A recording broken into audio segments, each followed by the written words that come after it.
আসসালামু আলাইকুম রহমতুল্লাহ। আমরা যারা কোয়েল পাখির ডিম থেকে বাচ্চা ফুটাই তো আমাদের অনেক সময় একটা সমস্যার ভিতরে পড়তে হয়।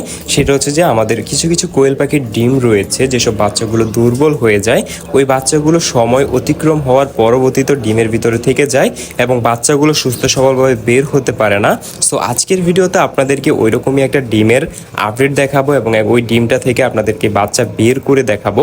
যাদের এই সমস্যাটা হয়ে থাকে তারা আজকের ভিডিওটা দেখলে আশা করি যে আপনাদের ডিমের ভিতরে আর বাচ্চা মারা যাবে না। এখন আপনাদেরকে দেখাবো আমাদের কোয়েল পাখি পালন করার ক্ষেত্রে ডিম ফুটানোর ক্ষেত্রে সবচেয়ে বড় একটা সমস্যা। সেটা হচ্ছে যে কোয়েল পাখির ডিমের ভিতরে যখন বাচ্চা আটকে যায় তখন ওই বাচ্চাটা কিভাবে আপনারা সিজারের মাধ্যমে বের করতে পারবেন, তেমনই একটা ডিম এই যে আমরা এখানে নিয়ে নিছি।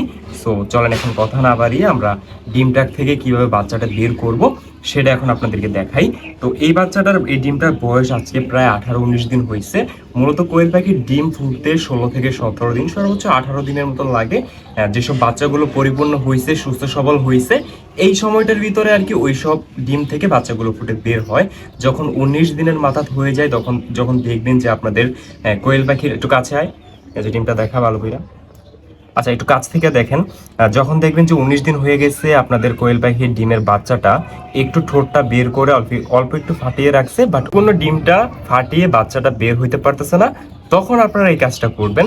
একটা কাজ করবেন, সেটা হচ্ছে যে এই যে ডিমটা আছে, যে জায়গাটা দিয়ে ডিমটা আর কি বাচ্চাটা ঠুকরিয়ে ঠুকরিয়ে ফাটাচ্ছে, সেই জায়গাটা দিয়ে আপনারা আলতোভাবে খোসাটা ছাড়িয়ে দিবেন। তাহলে কি হবে, যে দুর্বল বাচ্চাটা আছে ওই বাচ্চাটা আর কি খুব সুস্থ সবলভাবে বের হতে পারবে। এই দেখেন আলতো আলতো ভাবে, হ্যাঁ, বেশি তাড়াহুড়া করা যাবে না, কারণ ওদের নাভি থাকে।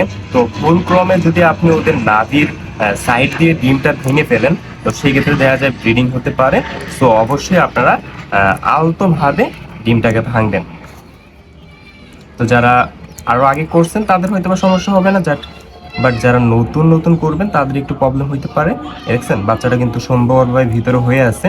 তো অনেক সময় দেখা যায় যে আমরা এই কাজটা না করার কারণে যেসব দুর্বল বাচ্চা আছে, যেসব বাচ্চাটা হয়তো বা বাঁচতে পারতো, একটু আমাদের কষ্ট করার মাধ্যমে, দেখেন তো জাস্ট এই যে এতটুকু একটা কাজ করে দিবেন, শেষ। দেখছেন এই যে বাচ্চাটা কিন্তু দেখছেন কত সুন্দরভাবে পরিপূর্ণ হয়ে রয়েছে, দেখছেন পরিপূর্ণ হয়ে রয়েছে। বাট বাচ্চাটা দুর্বল থাকার কারণে ওর ডিমের খোসাটা ফাটিয়ে ঠিকঠাক মতন বের হতে পারতেছিল না। এখন দেখেন সুন্দর হয়ে গেছে। এখন আমরা জাস্ট বাচ্চাটাকে মেশিনের ভিতরে দিয়ে দিব। 4-5 ঘন্টার মতন থাকলে ও দেখবেন যে বাচ্চাটা একবারে সুস্থ সবল হয়ে যাবে। নেক্সটে কোনো ভিডিওতে এই বাচ্চাটার আমি একটা আপডেট দিয়ে দিব যে এই বাচ্চাটা কতটা সুন্দরভাবে পরিপূর্ণ হয়ে গেছে। এখন জাস্ট ওর তাপমাত্রাটার প্রয়োজন, ও কিছুক্ষণ তাপ পাইলেই বাচ্চাটা আর কি ওদের যে পাখাগুলো, ভিজা পাখাগুলো আছে, পাখাগুলো শুকিয়ে যাবে, দেন ও আর কি প্রপারলি সুস্থ হয়ে যাবে। এই হচ্ছে এই বিষয়।